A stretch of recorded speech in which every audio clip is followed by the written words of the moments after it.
Today I am making my kind of meal because it is roast chicken, but I'm roasting it on the grill and I'm gonna marinate that chicken in a little white wine with some fresh herbs and garlic. And I'm gonna serve that with a salad made with black-eyed peas and fresh peaches, so little pecans. Gonna serve it with some white sangria, and the whole meal is followed up with a free-form tart made with nectarines and blackberries. It is the ideal summer dinner. Nice if you have people over, but still on the casual side with the rustic cut-up chicken and the free-form tart.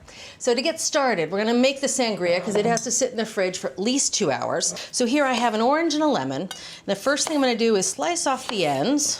Just gonna slice them thin, and they're gonna go right into the carafe and sit with that wine, and that's gonna give it that iconic sangria flavor. Right into the carafe. This is my sangria carafe. It gets really full, but it is the perfect shape for holding all that fruit back when you pour out the sangria. So there's the orange, here's the lemon.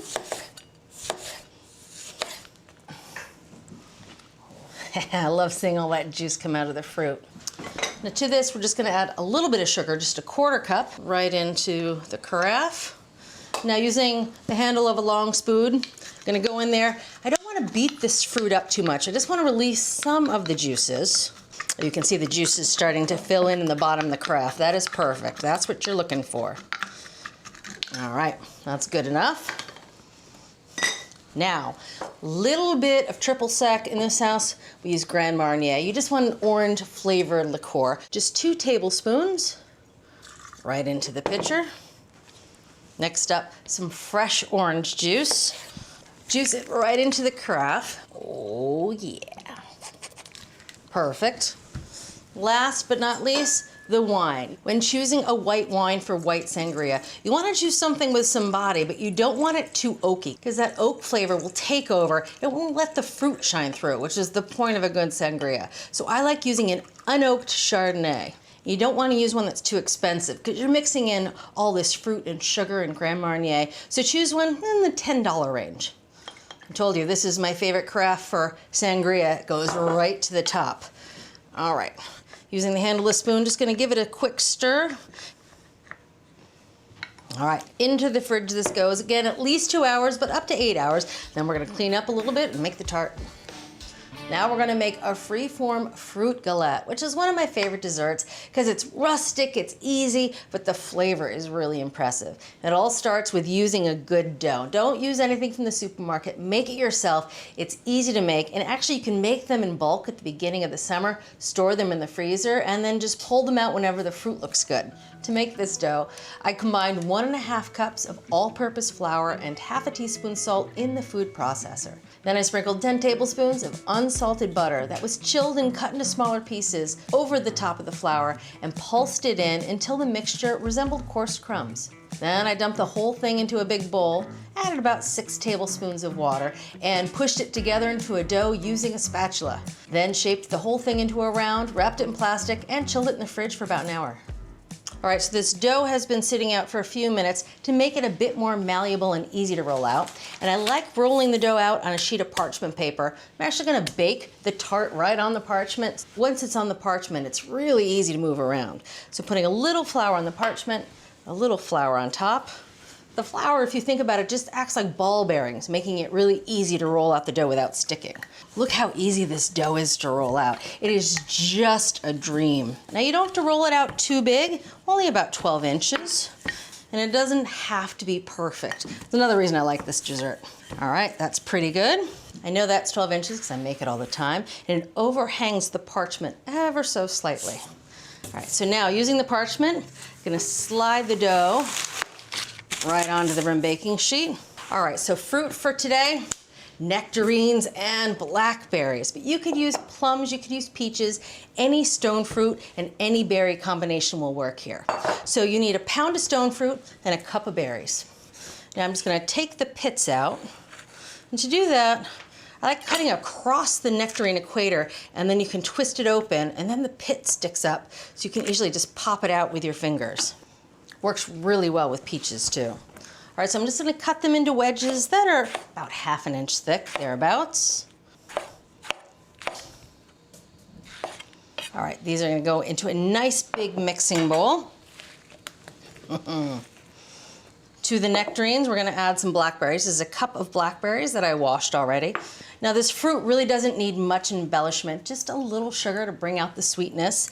And I like using turbinado sugar. I like the crunch, I like the slight molasses flavor you get, but regular sugar would work well too. I'm gonna add about 3 tablespoons. That's my standard.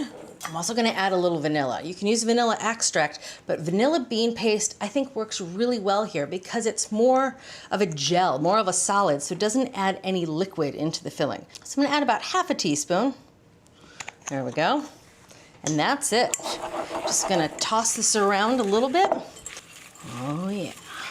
All right, now to assemble the fruit tart, I'm just gonna pile the fruit right into the center of the dough. You want to leave the edges clear, a couple inches of the edges clear. So make a nice little pile. And I found if you have a piece of fruit sticking up like this, it'll burn a little bit, which tastes delicious, but looks a little weird. So you want to knock down any fruit that's really just sticking up. Perfect. All right, now we're going to fold up the dough around the fruit. And there's really no wrong way to do this. So you're going to pick up the dough, fold it up on top. We're going to leave the center open. And then just pleating the dough every so often, so that it folds up around and just starts to go over the top of the fruit.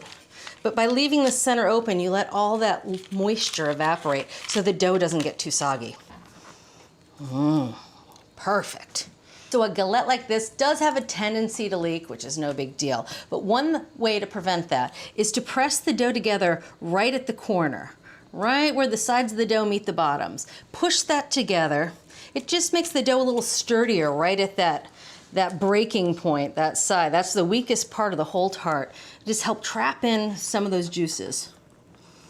I actually think the juices look pretty and they taste pretty good when the juices leak out and caramelize. So no love lost there. So now I'm going to sprinkle a little sugar over the top of the tart because if you remember, there's no sugar in the dough. And that's on purpose because that makes the dough a little short, makes it more likely to break open and crack open during baking. But it also means if you don't have sugar in the dough and you have it in your freezer, you can use it for anything. You can use it for sweet or savory galette because you could swap in tomatoes here, you could swap in zucchini, eggplant. It's a really good all-purpose dough. So to help the sugar stick, just brushing some water on the sides of the dough. All right, that looks pretty good. Now a little bit more of this turbinado sugar right over the dough. I'm using my hand to prevent it from bouncing all over the sheet pan too much. You can see it just sticks right to the dough. Almost turns that dough into a cookie. So about 2 tablespoons. All right, this galette is ready for the oven. 400 degrees, lower middle rack. That lower middle rack really just helps the bottom of the tart cook through and brown. It takes a little less than an hour, 50, 55 minutes. And you know it's done when the pastry is nice and golden and the fruit is bubbly.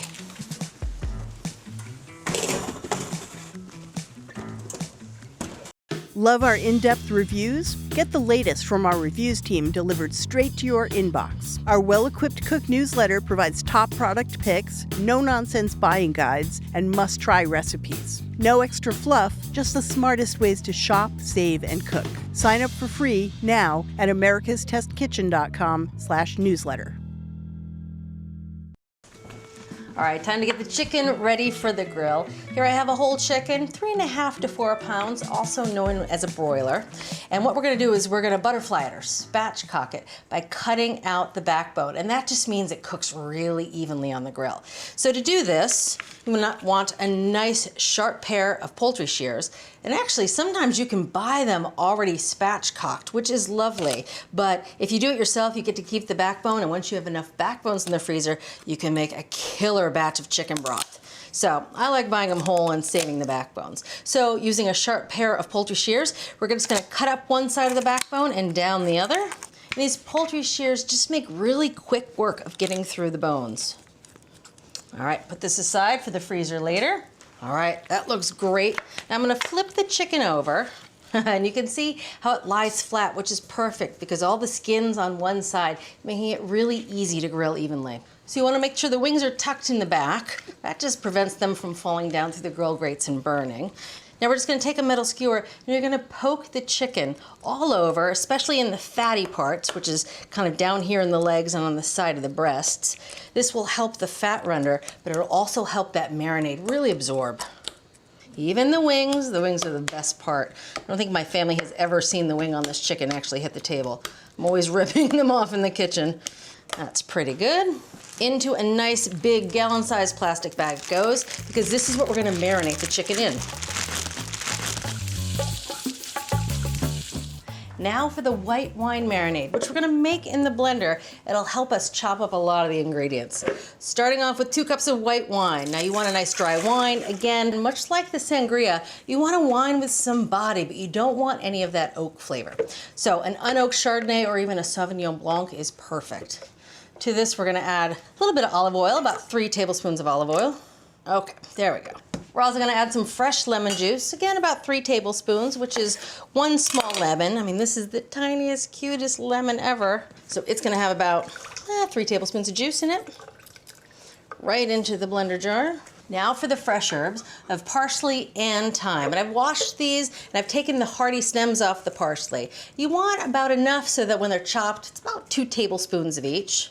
And I picked the thyme, but you can see I left some of the more delicate stems because they'll just blend right into the marinade. All right, all the herbs go in. A little bit of brown sugar, 2 tablespoons of light brown sugar. Now for the garlic, 4 cloves of garlic. I'm gonna give the garlic a little bit of a head start in getting broken down by putting it through the garlic press. And now a teaspoon of ground black pepper. All right, so this marinade is actually gonna pull double duty. Most of it is gonna go in the bag and marinate the chicken, but we're gonna measure out a little bit to use as a mop during cooking. Now the difference is the marinade has salt, the mop doesn't. So that's why I'm leaving the salt out at this point. Onto the blender it goes. Just wanna let it rip until it's nice and smooth.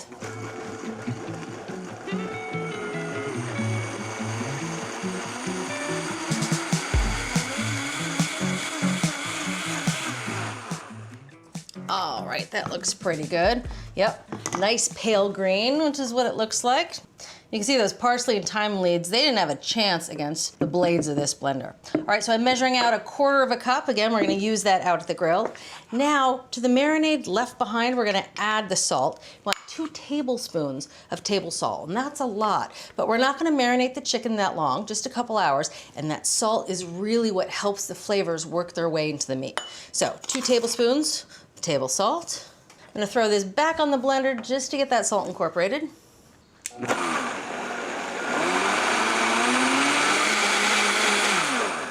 That's good, doesn't take long. All right, now into the bag with the chicken goes all of this marinade. I love the color of this. My daughter was calling it alien chicken because it has kind of that alien green to it. But the flavor of the herbs and the garlic and the wine, it's very delicate but lovely. All right, now I'm gonna seal up the bag. We'll leave a little hole in that seal. Try to get out as much as the air as possible. There we go. All right, that's good. Seal it up. Now this has to go in the fridge 2 to 3 hours. If it's much longer than that, all that salt will really make the meat much too salty. And as a little insurance, I'm gonna put it in a casserole dish. This just catches any drips that might come out of the seal. And I'm gonna leave it breast side down. All right, that's it for marinating the chicken. It's ready for the refrigerator. And that's the tart. Let's take it out and see how it's looking.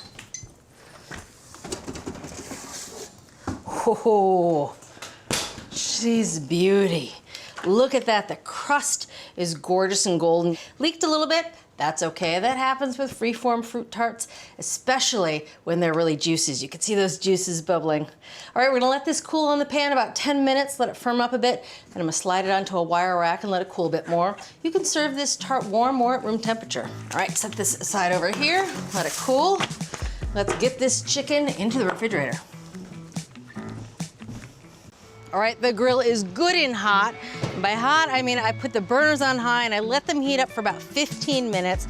And that not only gets the grill hot, but it's an easy way to clean the grill before you start cooking. I'm just gonna use a good old grill brush, get off any stuck-on bits from the last time I used it. And of course, I'm gonna oil the grill grates. So using a long pair of tongs, because that sucker's hot, a wad of paper towels, and this is a little vegetable oil. I'm just gonna rub the oil over the grill grates. Helps get any soot off the grill grates, but also that oil polymerizes, which helps keep the grates nice and well seasoned. Sometimes you set them on fire, which I kind of think is fun. The fire dies out in just a second or so. But I feel like if you're gonna be at the grill, might as well have a little show, you know? All right, the grill is nice and cleaned and oiled. Now, to grill this chicken, I'm gonna be very careful with what I do with the burners. There are 2 burners here. One I'm gonna turn off completely and then maybe turn on low, depends on your grill. So either very low or off. And this other burner, or the primary burner, this is gonna be the heat source. And I'm gonna adjust this as I need to so that the grill registers between 350 and 375 degrees. Now to place the chicken on the grill, skin side down, with the dark meat closer to the main burner, because it can take a little extra heat. That keeps the delicate breast meat farther away from that burner. And again, depending on your grill, you may want to turn the burner that's under the breast meat on low or even very low to help render that skin. So this chicken's gonna cook for about an hour. I am gonna lower the lid, trap that good heat, turn the grill into an oven, and I'm gonna keep my eye on that dial, again, looking for the temperature to between 350 and 375. And I usually stand here for the first few minutes of cooking to make sure I've got the dial set just right. All right, the chicken's been cooking for about an hour. Time to take its temperature. We're gonna temp the thigh meat, and we're looking for a temperature of about 160 degrees, which isn't quite done. There's a little more cooking yet to do on this bird. There we have it, 158, 160 on the nose. All right, so now we're gonna baste the chicken with that reserved marinade without the salt. Gonna brush a little of it on the back side of the chicken. It almost gives it a nice winey glaze. It's just delicious. All right, now I'm gonna flip the chicken right side up. I'm gonna pull it over that primary burner. Oh, and I found it best to really grab the chicken down here at the bottom of the drumstick, because sometimes that skin is so delicate at this point, you really will mess it up, so I don't like to touch the breast. Isn't she beautiful? I mean, that skin is just rendered and grilled ever so slightly. All right, now I'm gonna brush a little more of the marinade right over the breast of the chicken. All right, another 10 or so minutes until that thigh meat registers 175. All right, it's been about 10 or so minutes. Oh, I love opening the grill to see something that beautiful waiting for me for dinner. So we're gonna check again the temperature of the thighs. We're looking for the finished temperature to be 175. Yep, there we go. And the breasts, if you wanna check, should be between 160 and 165. Perfect. All right, time to get this chicken off the grill, and I've learned better to bring the carving board right to the grill because the skin is so delicate. If you try to pick it up by the legs at this point, the legs will fall off. So I use this enormous spatula that is kind of humorous, and I have no idea where it came from, but I love it for this, because using tongs and a spatula, you can slide it right under and easily transfer it to the carving board. Of course, we have to let the chicken rest a little bit, let it finish cooking. We're gonna tent it with foil to help it along. Time to go inside and make that peach salad. Love what you're watching? Take your cooking to the next level with our Essential membership. Get instant access to thousands of recipes, tips, techniques, product reviews, and step-by-step videos. Our Members app allows you to search by ingredient, set dietary preferences, and save your favorite recipes. For those looking to level up, our newest feature, ATK Classes, offers more in-depth instruction led by ATK experts, so you can gain greater confidence in the kitchen. Start your free trial by visiting the App Store or going to americastestkitchen.com/YouTube today. All right, the chicken is resting, the tart is cooling, and it's time to make the salad. But first, let's taste that sangria that's been sitting in the fridge for a couple hours. I'm just gonna give it a good stir. Oh, make sure all those flavors are nicely incorporated before I pour a glass. It's so pretty, isn't it? All right. Oh, yeah. And you can garnish the glass with any sort of fruit you like. I like to use an orange because you get to eat it afterwards. Cheers. Oh, it is so refreshing. You taste the wine, and then you taste the orange, a little bit of lemon. It really brings good life to a cheap bottle of wine. All right, gonna set this aside, but not too far. while we make the salad. All right, first up, we're gonna make the dressing for the salad. It's mostly limes. We're gonna add some lime zest, about a teaspoon of lime zest. I'm gonna put it right into the bowl where I'm gonna build the dressing. Looks pretty good. Now we're gonna juice the limes, looking for about 2.5 tablespoons of juice. You notice I'm rolling the limes using a little force against the counter. That's just to help get the juice flowing when you cut it open. Let's see. You never know how juicy these limes are gonna be. Oh, I just gotta wait for that chicken. It smells good. All right, looking again for about 2.5 tablespoons of juice. I'm gonna eye it. Oh, that's a juicy lime. Next, a little bit of garlic. You want a small clove. This is not a small clove, this is a large clove. But I'm using this rasp style grater, which I love when putting garlic into a vinaigrette because those fine pieces of garlic really just meld into the vinaigrette. I'm not gonna use the whole thing. All right. Little salt, 3/4 of a teaspoon of table salt. A little bit of honey. Let's see. That looks good. And last, some olive oil, about 2 tablespoons of olive oil. I'm gonna whisk the olive oil in. It comes very slowly out of this little container, which is great when you're making salad dressings. All right, that looks good. Now I'm gonna prep the rest of the salad ingredients and keep adding them to this bowl, and then we'll put it on a platter to serve it. Starting with the peaches, just 2 beautiful ripe peaches. I love this salad. It's because it feels a little unexpected to have fresh fruit in a savory salad. So I'm just gonna take the pits out. Now I'm just gonna cut these peaches up into big chunks. All right, into the bowl they go. Next up, we're gonna add a little bit of heat, 1 jalapeno.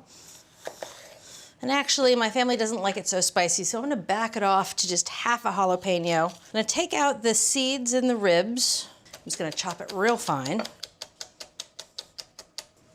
Right into the bowl. Next up, we're gonna add some black-eyed peas. This is 2 cans of black-eyed peas that I drained and rinsed. That's why they're in a colander. And the combination of the black-eyed peas and the fresh peaches and a little bit of that heat from the jalapeno, it is a magical combination. Next, we're gonna add some greens to this salad. Now, the recipe calls for frisee, which is lovely. It has good texture. It holds up with the other sturdy ingredients like the beans and the peaches. But it's incredibly hard to find these days. What I found I like almost better are these shoots. They're very fragrant, flavorful shoots. You can get, these are snow pea shoots, which is lovely with this combination. You can get sunflower shoots, cilantro shoots, and you can find them in the produce department, and they really gussy up any salad. So I'm just gonna give it a quick chop right through because you don't want any long sturdy pieces when eating this. Into the bowl it goes. That's about 3 ounces. Last few ingredients here. A little bit of chopped red onion, finely chopped, about 1/4 cup.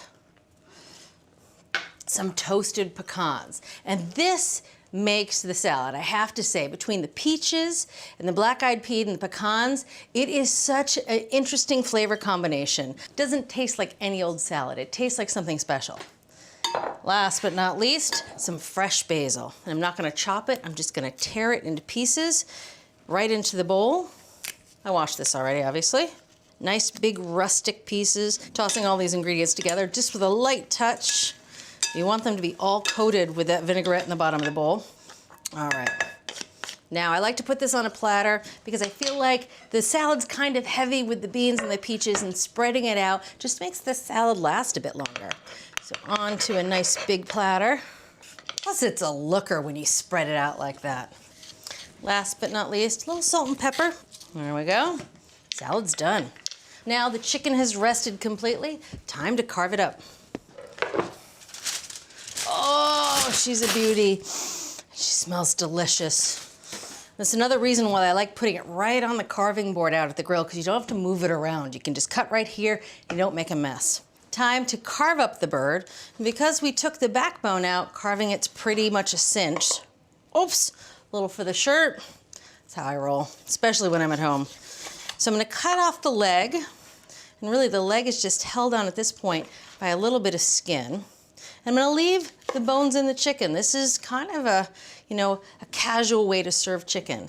So put the thighs on, the platter, the drumsticks, which are my favorite part.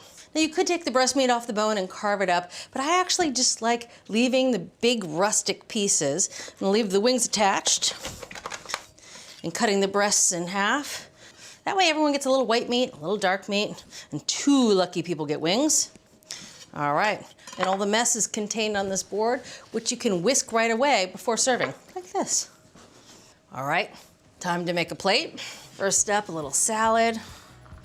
Oh, with black-eyed peas and peaches. Now time for a little chicken. My favorite parts, the drumstick, this breast with a wing attached.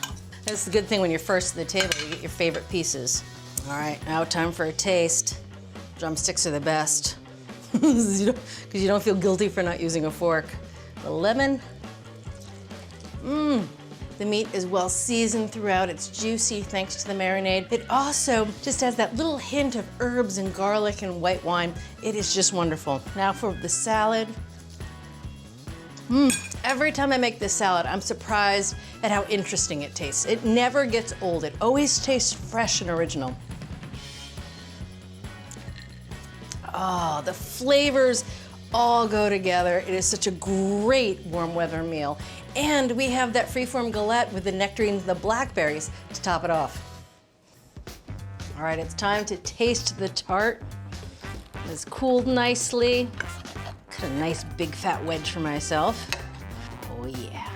You can serve this with vanilla ice cream or you could use creme fraiche, but I like just a little bit of slightly sweetened whipped cream, just a little bit. Haha, that looks like my kind of dessert. Get a little bit of the nectarine, a little bit of the blackberry. The crust is buttery. The nectarines and the blackberries have intensified in their flavor. This is a good, easy dessert. It's perfect. See you next time. If you're ready to take your cooking to the next level, head over to americastestkitchen.com and get a free trial of our ATK Essential membership. While you're there, you can sign up for our free email newsletters and download our app. So, what are you waiting for?